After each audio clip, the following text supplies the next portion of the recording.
इसी माधोपुर में तवायफों का कोठा है। उसी कोठे पर की मशहूर तवायफ जा रही है जिसका नाम तवायफ चंपा।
क्या बताऊं, मेरा नाम चंपा है।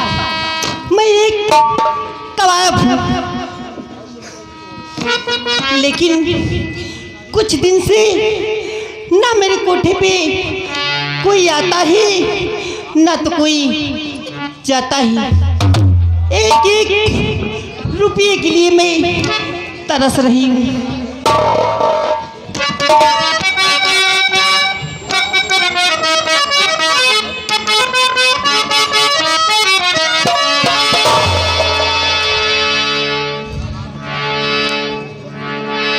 और मेरा नाम है चमेली।